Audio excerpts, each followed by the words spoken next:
Hi, everyone. You're listening to Bug Talk, a podcast created by members of the Entomology Department at Michigan State University. In today's podcast, we're celebrating the 1 year anniversary of Bug Talk. We started in March of 2020. And I'm sitting here with my co-hosts, and I'm going to turn it over to you guys so you can introduce yourselves and say hello to the listeners. Let's start with Natalie.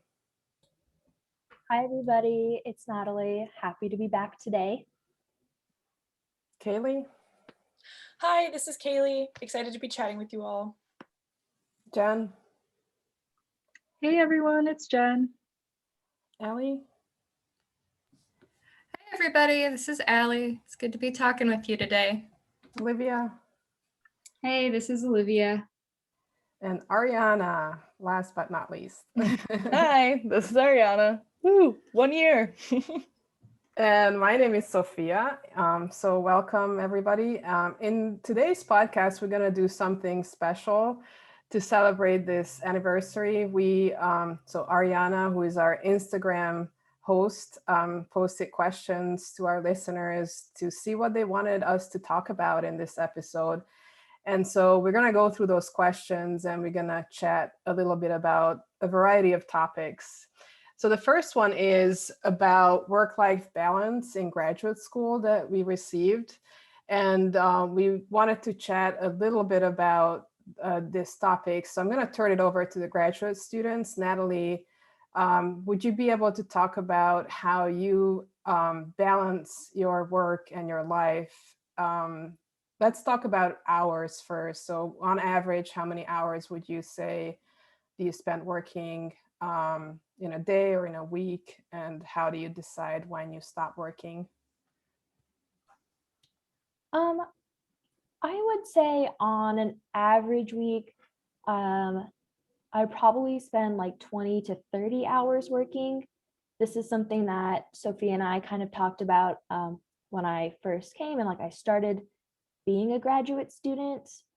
However, the amount of hours I spend weekly really depends on what my tasks are, like how focused am I personally, and if I'm setting up experiments. So right now I'm setting up my experiments and I've been setting up my growth chambers to start running them. And my work-life balance has been very out of whack, it feels like at the moment.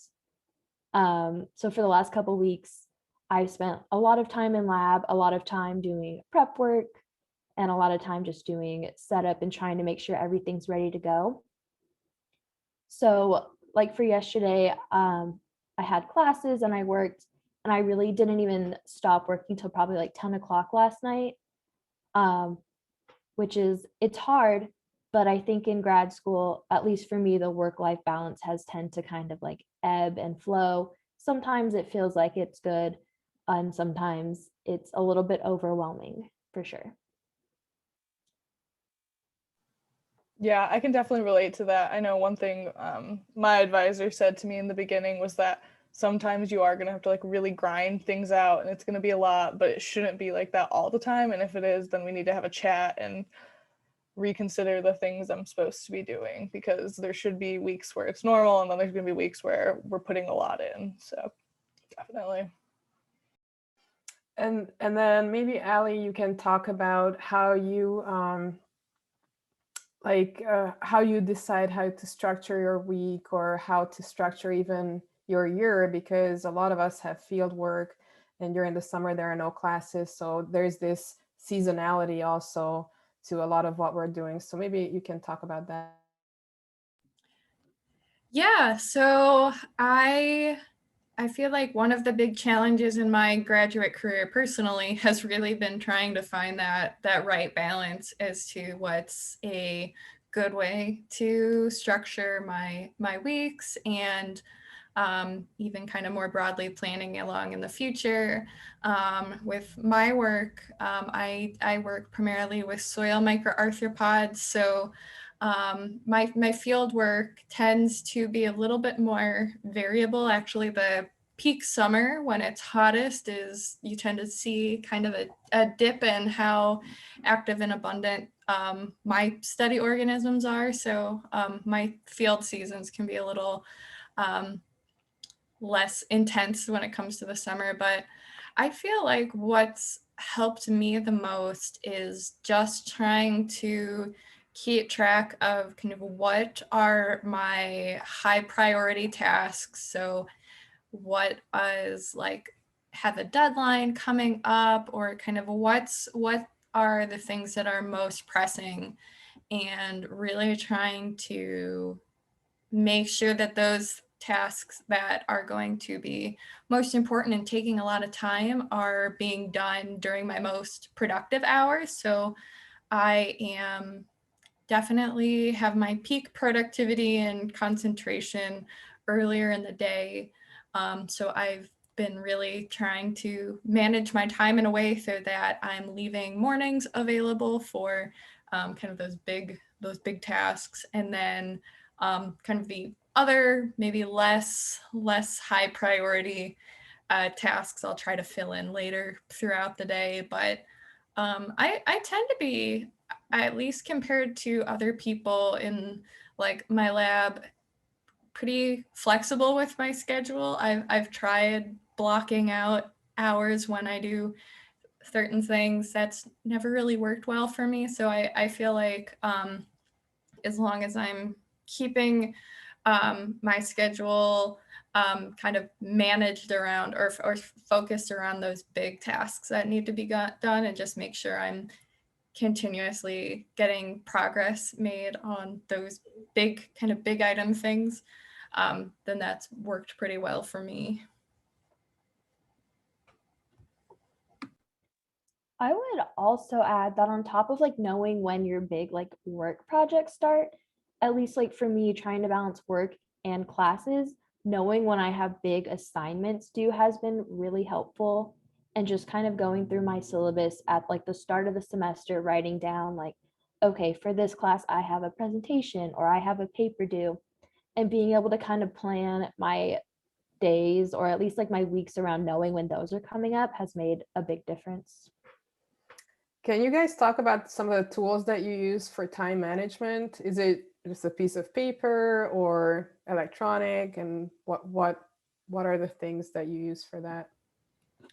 So I typically just use like a paper planner, and that helps me keep track of big dates or deadlines, but also I'll tend to fill out at the beginning of the week kind of what are the things that I want to accomplish throughout the week. And I can say too, since we have all been working virtually in our lab, one thing that we have started doing in my lab group to kind of keep in track of how everybody's doing is we will at the beginning of the week send out an email to the rest of the lab saying kind of what are the big goals we have for the week, whether it be getting edits done on a paper or doing some prep work in the lab.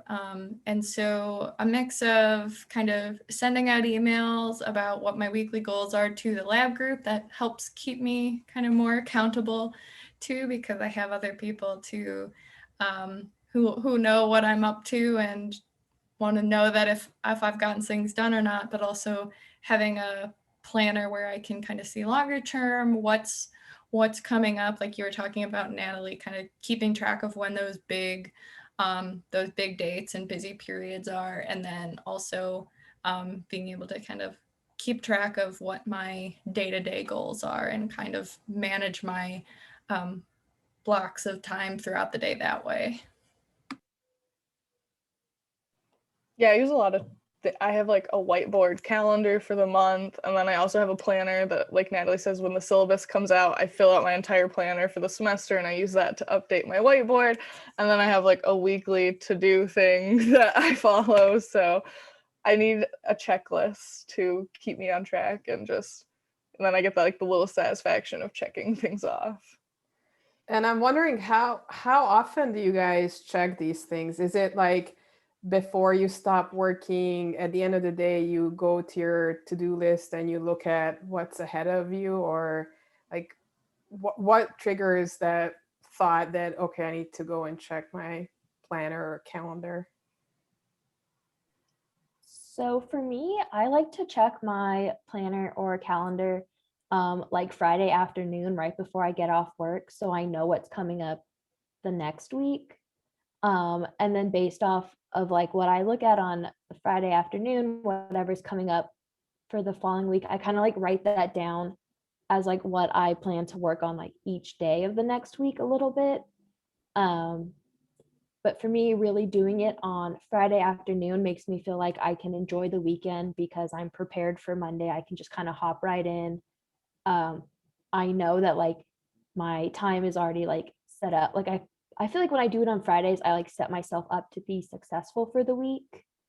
And then if I try to do, and I've tried to do like planning on like Monday morning and be like, okay, like what do I have to do for the whole week? But it's like such a boring way to start my Monday morning with like this giant to-do list and like having to make the list that I prefer to do it on Fridays. Anyone else? I like that. Yeah, I like that a lot better. I do mine on Mondays, and now that you say it, it just like clicks in my head. Like, why wouldn't I do it on Friday? It makes so much more sense. Well, you kind of like unburden your mind on like Friday afternoon. I think knowing you have things like ready to go is like, wow, I don't even have to spend time like planning Monday morning. I could just hop in and start doing stuff. And that to me is like a big weight off my chest. Definitely. And another topic we wanted to cover here was balancing your personal life with work. So let's focus on the personal life now. What are the things in your personal life that would require balancing? Like, are there any hobbies that you have that need to be done at a particular time or need a particular amount of time per week that you really want to carve out? Can you guys talk about those kinds of things that perhaps are so important for you to have present in your life that you're not willing to compromise and eat into that time? Yeah, I can talk a little bit about that. For me, during the summer, I'm a big gardener, and that's like a really good way of carving out time in the day because, when you have a garden, it needs to be watered at a certain time. You need to check it, you need to weed it. And that during the summer is a really great way for me to know, these times I'm going to take a break. And it's actually like, I feel like really great for your mental health too, to like have a break during the day and not get too sucked into things. And a lot of the time I try to just make sure, there's like a cutoff day, unless I have some crazy like project going on. I try to tell myself these are my work hours. And then after that, I'm gonna do, something I enjoy doing, like a hobby or like going on a walk or yoga, or like I said in the summer, gardening. I feel like that really helps. Okay. One thing that that I think about that kind of it goes back to what Ariana and Natalie were talking about with work hours and how some weeks you're going to have more than full-time hours. And I think about on the flip side, that means that some weeks it's okay if you are not working full-time hours. And I think over the course of the year, you kind of want to balance out a full-time schedule. But for example, when it first gets nice out, but we still don't have that much light in the evening, if I want to cut off at 3 o'clock and go for a bike ride, like that's going to be, in the long run, better for my productivity and just better for my well-being. So yeah, I think about that, like balancing over the whole season or over the whole year, how much time I'm spending on work versus hobbies. And one of the great things about this, job is that you can be a little bit more flexible. And, if you finish your tasks, you can go do something fun at a weird time. So yeah, that's something that I think about. Yeah, I totally agree. I definitely find myself like having to tell myself it's okay to take a break when it's nice out. It's going to be better for you in the long run than, just trying to work and not take breaks. I totally agree.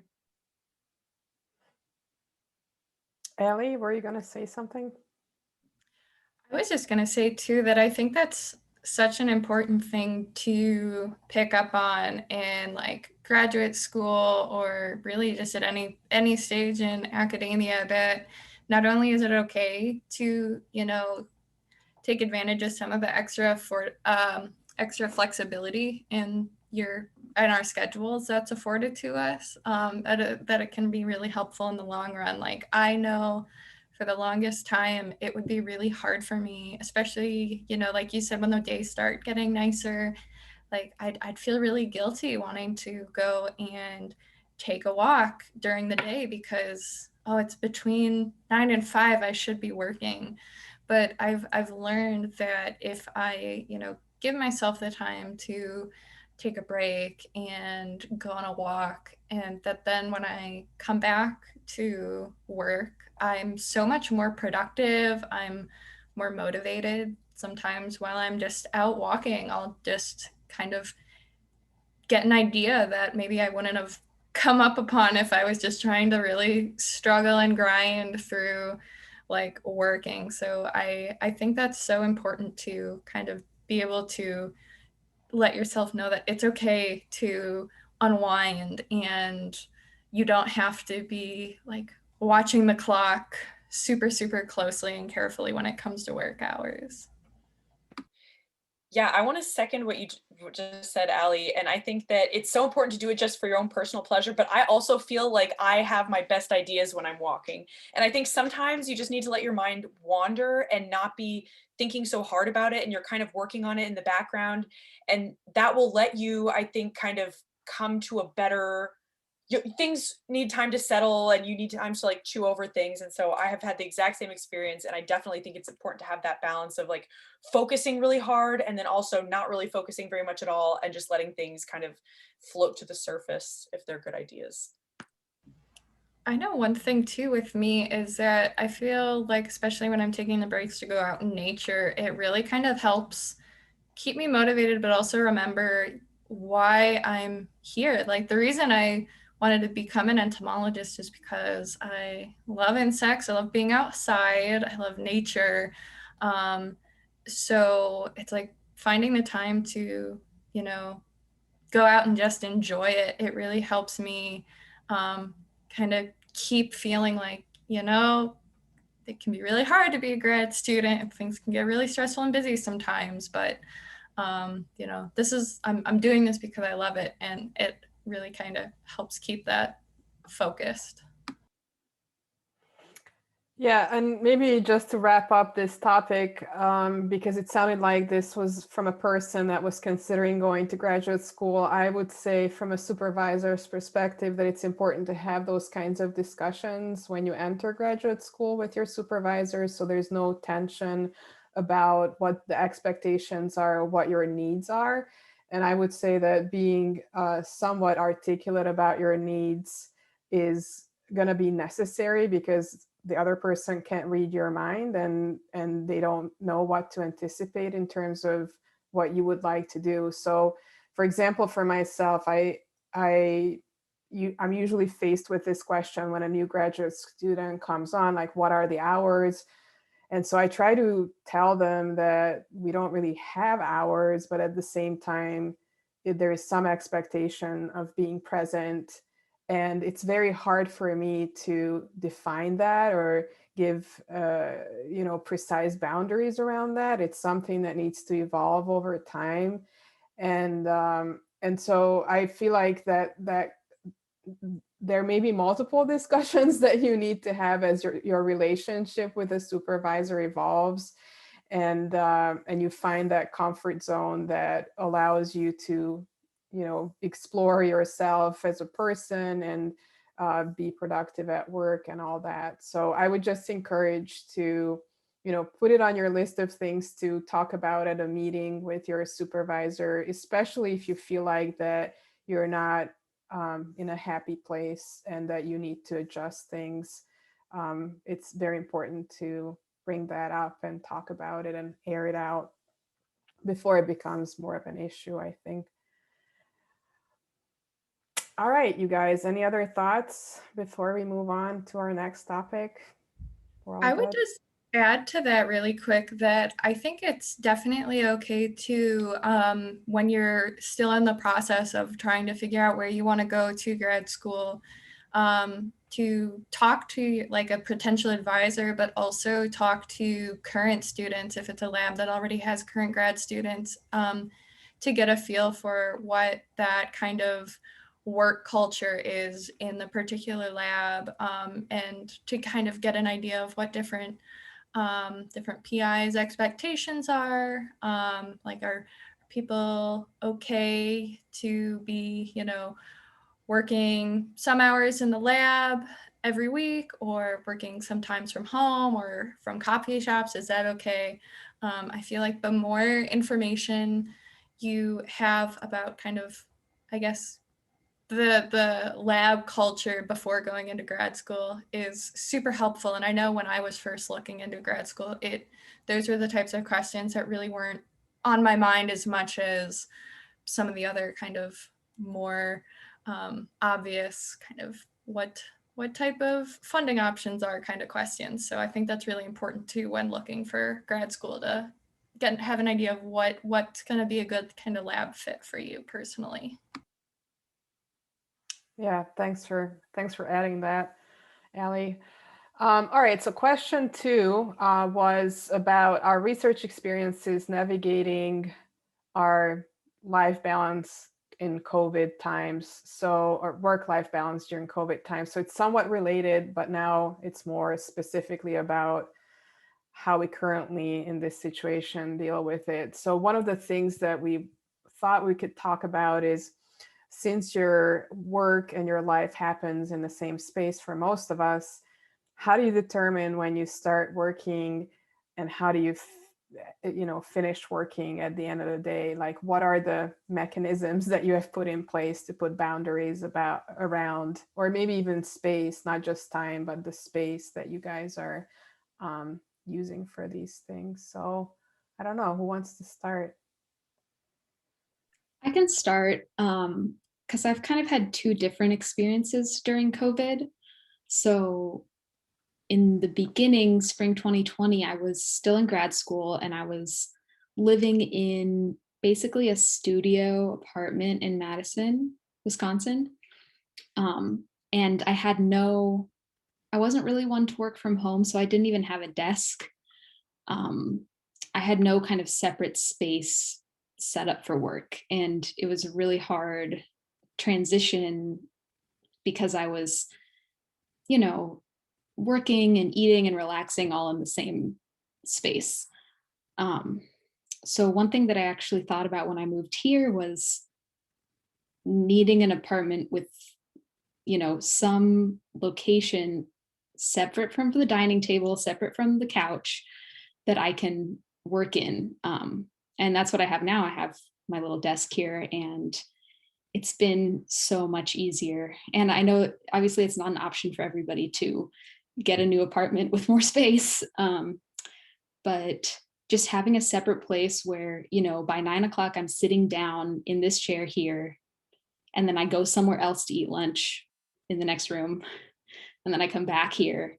And even just that like slight location change has helped a lot in kind of delineating what's work and what's not work. So even if I'm on my computer doing something fun, I don't do it here.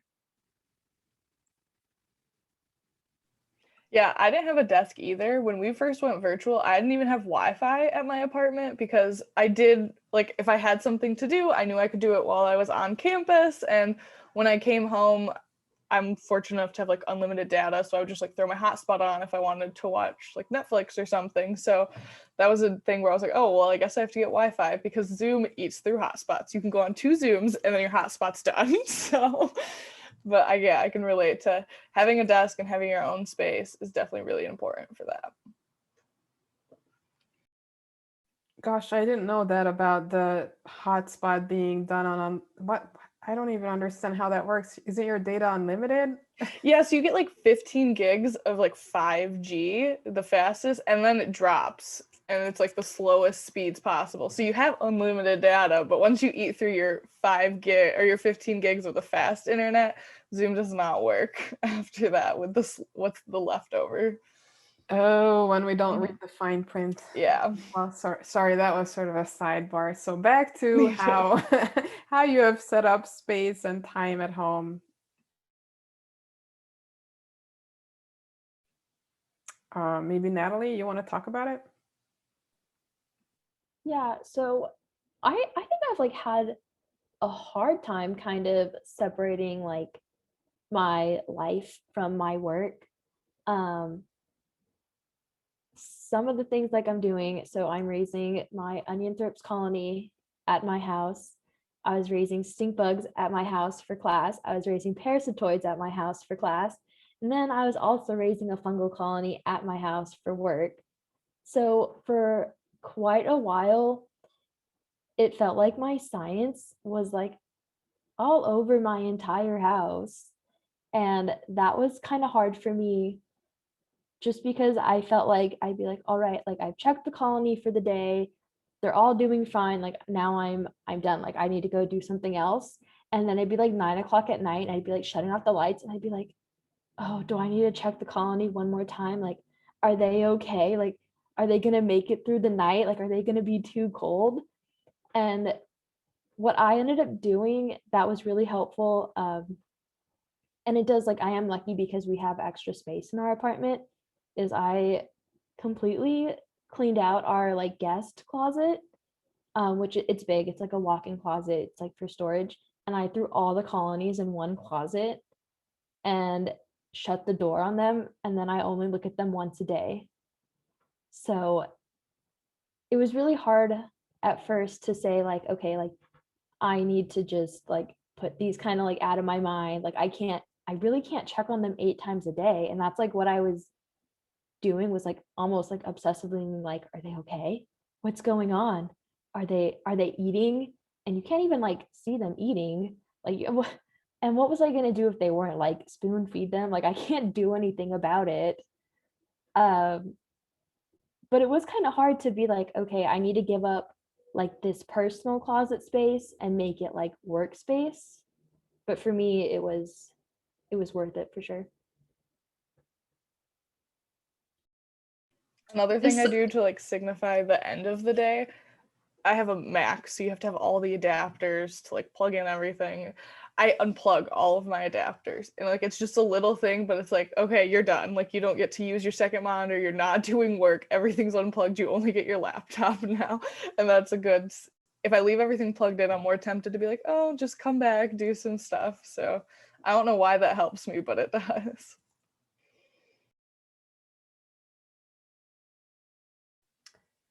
All right, cool. So we also wanted to talk a little bit about how to do research during COVID. So Ariana, you wanted to chat about how to, go through the process that our university requires to get all the permissions and what it was like for you. So yeah, so I trap spotted wing Drosophila and I look at the winter morph, so overwintering. So last March when campus shut down, I was in the middle of a trapping like field study. So thankfully I had traps out before campus shut down, but then for a few weeks there, my traps were just sitting out unchecked because I couldn't go and do it. So our lab had to fill out an essential research form, which was like a long process of sending it out to someone and that person approving it. And you're like, oh, okay, I'm good now. And then they're like, no, you need 4 other people to approve this. We have to send it to another person and wait for that approval and then send it to another person. So it was just like a waiting game of getting all of the paperwork in and then talking to the farm managers you were going, because I'm on campus. So talking to them saying, what days I would be coming in, what times I was coming in. Like you had to be really specific about everything you were doing. And then you had to send those every single week. So even though I was always checking traps Monday, Wednesdays, and Fridays, every week I had to send an email to them saying, Monday between 8 and noon, I will be in this field. And yeah, it took a while, but thankfully we got it. And I mean, I'm wandering around in the woods checking traps or fruit orchards by myself. So social distancing is easy for that project. anything related to travel? Yeah, I had to get a COVID travel waiver, and I have to keep that with me wherever I go. We limited one person per university vehicle, and if a university vehicle wasn't like available, I would just use my personal vehicle and do mileage reimbursement that way. But yeah, we tried to be super safe, designating a vehicle per person so that we didn't have to worry about any exposure. Like, even though we would have masks on, there's still that risk. So, and we're used to field seasons like having help and doing things, but then you're just doing everything on your own to get it done. And yeah. All right. Anyone else related to COVID topic? All right, let's move on to the next question here, which is major breakthroughs in the entomology department. So one of the ones that we wanted to talk about is related to a fund that was set up recently. And I see Ariana and Jen, you guys are going to be talking about that. So maybe Jen, you can start. What happened with this fund that was set up?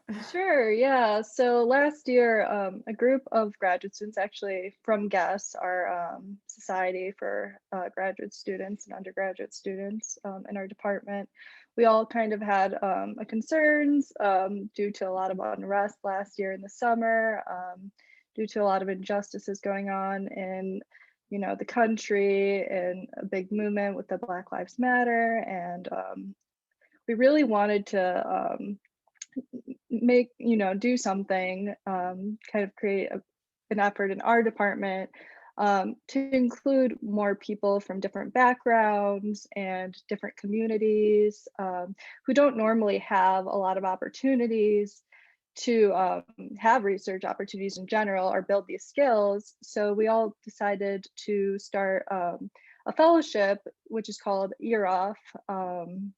And we basically have recruited quite a few. We're going right now through interviews to recruit students, and they're coming from all.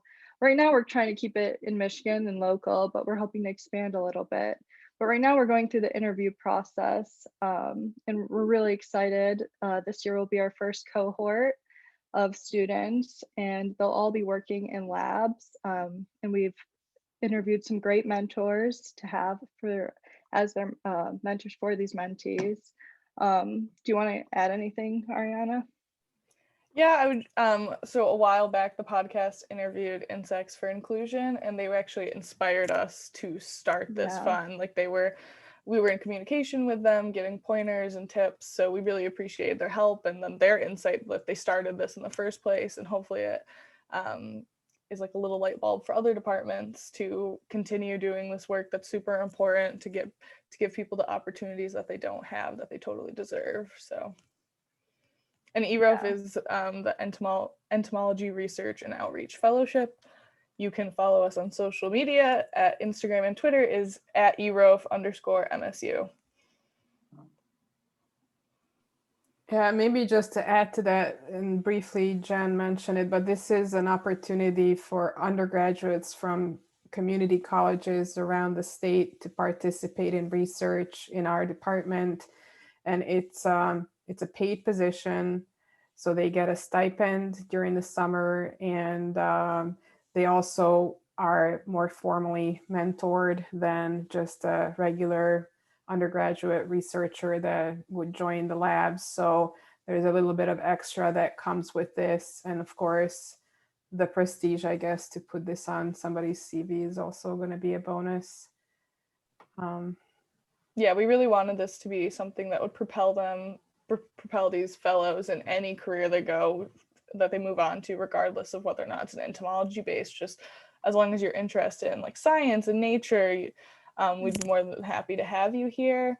And yeah, as Sophia was saying, if you are an undergraduate at a 2 or 4 year institution, you're eligible to apply, or if you have graduated in the last year. So yeah, and applications have closed for this year, but next year we hope to see you. So go ahead. Yeah, Jen. definitely. This is something we hope to keep going, and we'll also be having like professional development opportunities throughout the summer with other people from the department or other university resources to help and develop those skills. Mm-hmm. Cool. So we chatted about EROF, and now we're going to talk a little bit about our Diversity, Equity, and Inclusion Committee. So in short, DEI committee. And there's also another component to this. So the DEI committee is now a standing committee in our department. It's encoded in our bylaws, which we didn't have about a year ago. So it's new. And we are in the process of making many different changes throughout the department at many different levels. But right now we wanted to talk about one sort of offshoot of the DEI efforts in our department, which is related to a reading group. So Kaylee, do you want to talk about that? Yeah, so last summer, Dan Turner, who we had on the podcast, he's been a guest, he initiated this reading group for graduate students, which was intended to talk about all kinds of issues related to diversity, equity, and inclusion, both in academia and then just part of our larger society. So it's been a great reading group so far. I've been really enjoying it. I've learned a ton. We've read 2 full books. So the first book we read was The Privileged Poor by Dr. Anthony Abraham Jack. And that's talking about how elite colleges often disadvantage students who don't have access to these different types of cultural capital, and students who don't have experience navigating, for example, prep schools and things like that. And it also talks about ways that we can be more inclusive as universities and as instructors and as mentors. So that was really great. And actually something amazing that came out of that is that members of the reading group were able to get a grant from the university to bring Dr. Jack to do a virtual seminar just a couple weeks ago, which was amazing. He is incredible and has so many valuable insights. So that was really, really great. We also read the book Decolonizing Methodologies by Dr. Linda Tuhiwai Smith, which was really great and just brought up so many factors about research and how research has been weaponized against different communities, specifically Indigenous communities, and how we can do a better job of being inclusive and of being considerate of those things as researchers when we're working with different groups. We've also read a bunch of different articles and listened to some podcasts. For example, the 1619 Project has a podcast episode about the USDA and racism in that American Black farmers have experienced, and sort of the largest civil rights settlement in the history of the United States was actually related to USDA discrimination, which I did not know before listening to that podcast. So I would recommend that as well. But I know several other people here are also members of the reading group. If you want to say anything that I've missed, I just wanted to emphasize that that has been such a great experience. And I'm so glad that we've been able to do that as a group of graduate students. Anyone else in the reading group want to add to that, Natalie? Yeah, so I'm also in the reading group, and I want to say, like, besides just being a great place to like learn and grow as a person, it's been really nice to have this like community of other graduate students who I may not have interacted with as much if we were like on campus and everybody's kind of preoccupied with their own research and spread across campus. Especially like right now as a graduate student who like started right when COVID hit, having this group has provided, I think, a lot of like emotional support also. And I think that's also, I just want to say like that's also a great part of the group besides like the learning, like having these new friends and being able to listen to people's different opinions and really getting to know them has been great. All right. Thanks for sharing that. The next question was about opportunities we hope for in 2021.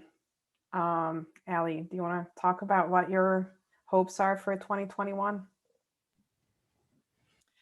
Yeah, so there are many opportunities I think 2021 holds beyond or that weren't possible in 2020. So I would say in addition to all of the more kind of personal opportunities of being able to interact with family, friends, colleagues in like a more personal way and kind of less virtual, which is one thing that I'm really looking forward to, is being able to go to or have the potential to go to some in-person conferences again. So I know one thing that I find super valuable about being a grad student is being able to go to national or international conferences to interact with colleagues from different universities or institutions who I wouldn't typically interact with, or just kind of get to meet new people and broaden my network. And while I think it's been very valuable that we've had so many conferences and meetings be able to transition to a virtual format due to the pandemic, I am very much looking forward to being able to go to a conference in person again and have that opportunity. I'm really big into traveling, and at this stage in my life, going to academic conferences is really one of the main ways I can do that right now. So yeah, I'm very much looking forward to potentially going to Entomological Society of America meeting in Denver this fall. Fingers crossed that that all pans out. Any other meetings that you guys are looking forward to attending? Any shout outs to meetings? I think most of you are probably planning to go to the National Entomological meeting, but other than that, is there anything that you're interested in? SACMAS meetings are usually in really fun locations too. Like this last year, it was supposed to be in California, but then it went virtual, and I'm not butthurt about it at all. But I think the year before it was in Hawaii. They have really cool locations that they go to. So that's the Society of. I think it's the success of American Chicanos, Hispanics, and Native Americans in science. It's a long, yeah. I'm sorry if I butchered it. That's the general of it, though. So right. Mm-hmm. Any others? All right. So moving on to our next topic. Oh, I guess we forgot to talk about the other opportunity that you're looking forward to, Jen. You want to mention what you were looking forward to? Yeah, we got a cool opportunity as a podcast. If anyone's familiar, if you're in the local community, Michigan State puts on a science festival every year, and it's about a month-long event where there's all sorts of, usually it's all throughout the community, and they do lots of talks and events for families and kids. This year it's virtual, but we got invited to give a talk, and that'll be on April 3rd from 10 to 10:20. And we'll be giving a little talk about how to start your own educational podcast and how our experience has been having a podcast and how it's helped create a sense of community. So if any of you are interested, you can go to the MSU Science Festival website, which we can link in the show notes. And we hope to see you there. Awesome. Any other opportunities that you guys want to bring up that you're looking forward to other than meetings or presentations? Nope. All right. So moving on to the biggest topic of them all, I think maybe we can go around and everybody can like introduce their furry friends. For those of you that are looking at this on YouTube, you can sort of see the little furry friends popping into the view. But let's each introduce our furry friends. So Natalie, why don't you go first? Yeah, so I have a cat. Her name is Nimbus. She's about 10 months old now, so she's very much in her like kitten years age still. She has quite a bit of energy all the time. I think she's actually asleep right now, so that's why like you haven't seen her popping in and out. But maybe she'll join us later. And you adopted her. Can you talk about that? Yeah, so I guess like I'll share my adoption story. So I adopted her, my partner and I, from the Humane Society in Lansing. I think it's like the Capital Area Humane Society is what it's called. Mm-hmm. And originally we weren't even like looking at her to adopt. We were like in like the cattery, with they have like all like the tons of cages stacked up on each other with like the tiny kittens, and we were debating between these like other two, because we like walked past her and she was like asleep, and we were like, okay, like we're not gonna like wake them all up, like they're just babies. And we're playing with like these other ones, and all of a sudden we just hear this like cat screaming, like meowing at the top of like these little like cat lungs. And we look, and it's Nimbus, and she's like standing up like with her feet on the cage, like, and she will not stop like screaming at us. Like other people are like walking by, but she's not even like looking at them, like she's just looking at us. So we like went over there and we're like checking her out, and like you can like reach your hands in to like just like pet them, and like I stuck my like hand in the cage, and she just like sat in my hand. She was little, she was only 2 months old, and she just sat in my hand. And that was it.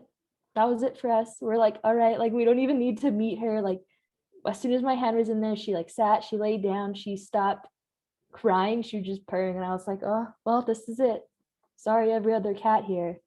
And that was it for us. Very cool. Who wants to go next? I brought my child here. So for the YouTube listeners, this is Lila. She's my floofy child.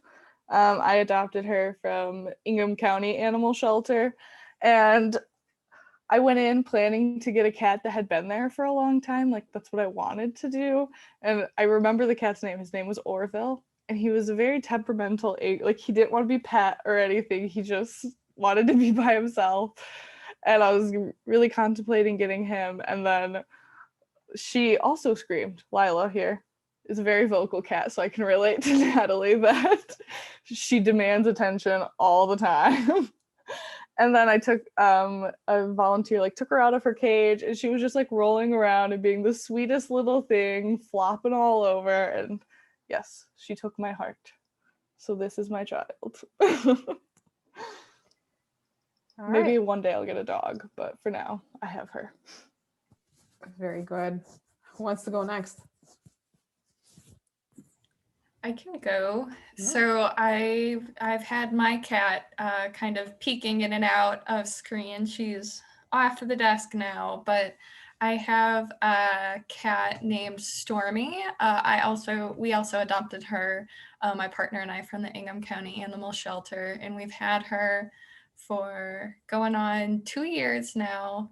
I've always been a big animal lover, and I've always had cats and dogs growing up. I have a rose-haired tarantula also, who, if anyone's watching on YouTube, it's in the background of my Zoom screen behind me. And I've had her for longer, but as cool as tarantulas are, they aren't the most affectionate of pets. So we really were excited to get a cat while we were out here. And so we have our Stormy, and she's our cat daughter. And yeah, she's very spoiled and has absolutely been just taking advantage of my partner and I working from home. But she's been part of the joy of working remotely. Great. Olivia, do you want to go next? Yeah, so I have a cat named Walnut. He's not here at the moment, but he's a short-haired black cat, and he's very elegant. I got him as a little baby when I was in grad school, and he came here from Wisconsin with me. So he's 5 years old now. And like Allie, I think he's really been enjoying all the attention that he gets now that I can have him on my lap while I work and go see how he's doing every time I take a break. And yeah, that's Walnut. Cool. Kaylee? So I guess I might be the only one here with a dog, but I have a dog. His name is Rollo. He is a Basenji, which is a barkless dog. And I got him as a puppy. My grandma actually breeds Basenjis, so I always grew up with them. And when I was finally kind of in a little bit more stable position in graduate school, I decided I was ready to get my own dog. So he's great. He's a little over 2 now, and he has definitely loved being home. We spent a lot of time with him. He has all kinds of hobbies that he likes to do throughout the day. He's very sassy. And I love to take him on walks. I like to go on walks. There's a couple parks near us, and he has a blast. And he has all these spots he always likes to check. There's this dirt mountain that he likes to climb every single time we go by Dirt Mountain. And then any fallen tree, he wants to run across it. So I think it's fun having pets because you just like some of the things that they get into, I would never have thought, but they just get so much joy out of it. So And yeah. what's his name, Kaylee? His name is Rollo. I named him after okay. the first Duke of Normandy because one of my hobbies, one of the things I'm really into kind of on the side is like medieval history. And so he was the first Duke of Normandy and ended up founding that whole, his descendant was William the Conqueror. And I thought it was a neat name. Cool. Jen, do you want to go ahead? That he was maybe named after the chocolate candy. So thank you. That's what everybody thinks. Yeah, no, but I mean, that's fine too. I love those as well. So maybe it's kind of a 2-for-1. Yeah, so I have a dog too, and her name is Addie. She's a very sweet and sassy pit bull mix. My partner adopted her, I think from Ingham County Animal Rescue. We're not completely sure how old she is. We think she's around 8, but she has the energy of a puppy. She always has energy. She always wants to play. She always wants affection. She's super sweet and loving. She loves belly rubs, and she really loves eating grass too. She's basically a cow. And she's just really goofy and super sweet. Cool. So I have, I'm a cat mom. I have 2 cats, or I should say they have me, because I think cats have owners, but it's the other way around actually. That they just run the house here. So I have 2 cats, and they're siblings. They're litter mates, but they look completely different. Maybe what we can do is to post pictures of our pets on Instagram and Twitter so you guys can see, because you saw Lila and you can see Ellie's cat pop in and out of the picture here, but we could probably feature them better on actual photos. And I guess, so yeah, I also adopted them, and now they're almost 7 years old. And one fun fact that I can share with everybody is that one of them, their favorite snack is sunflower seeds, roasted sunflower seeds, no salt. So I don't give them any cat snacks. They just are okay with the sunflower seeds. So those are our pets. All right. Let's see. We wanted to wrap up with the last topic here, which is about some of our favorite podcasts, books, or shows, movies. So why don't we start on that? Maybe Kaylee, you can start with that. Any recommendations, anything that you read or watched recently that you really liked that you want to share? Yes, actually one of both. So earlier this year, I read the book Migrations, which came out recently. I don't remember the author's name off the top of my head, but it was really interesting. It was kind of an unreliable narrator, which I thought was very cool. And it was a little bit ecology related in some way. So I would recommend that book, but it's kind of sad. So if you're okay with that, just so you're aware. And then I watched this movie on Netflix a couple weeks ago called Prospect. and it's kind of a space western. Like, I had never really heard about it before. I just saw it and the thumbnail looked cool, but I loved that movie. I would highly recommend it. I thought it was really neat and just kind of different. So check that out if you're looking for something kind of sci-fi, but not like the sci-fi that you usually see. So those are my recommendations. Cool. Anyone wants to go next? I can. Yeah. Currently, I'm watching The One on Netflix. So it's about DNA matching you with like your perfect genetic match. And so it's like sci-fi, but also very dramatic. So it has that drama in it. But it's like, if you're married, would you want to like send in a piece of your hair to find out if the person you're with is actually your true like best match or not? And it's interesting. They talked about ant cat. So like the scientists behind it that came up with this talked about how one of them studied ants and like the cuticular hydrocarbons and how that plays a role in like recognizing what level they are in their system. So I thought that part was cool. I wasn't expecting that. And then it was just delivered yesterday, so I haven't read it yet, but I'm excited to read it. It's Uncomfortable Conversations with a Black Man by Emmanuel Acho. And it's like identifying the truths about that Americans need to realize to like address the systematic racism here. And I'm really excited to read that. And I'm also starting to read The Privileged Poor that Natalie mentioned earlier. So yeah, have a few good ones that I'm excited to get into. Cool. Natalie, do you want to go next? Yeah, so I guess right now I'm currently reading, it's called The Martian.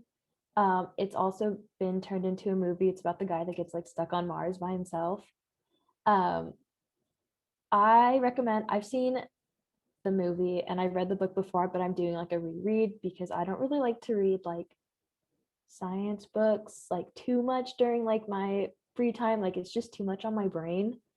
But I do like it because it is kind of like sci-fi. They go through like how would you like survive, but I think they also touch on like kind of important ethical questions like what do you do when you leave someone on Mars, like between like the financial side of like how do you now finance like trying to start another Mars mission to go get this person, is their life kind of like worth that money, and like where does this funding come from? Does it come from Congress? Does it come from taxpayers?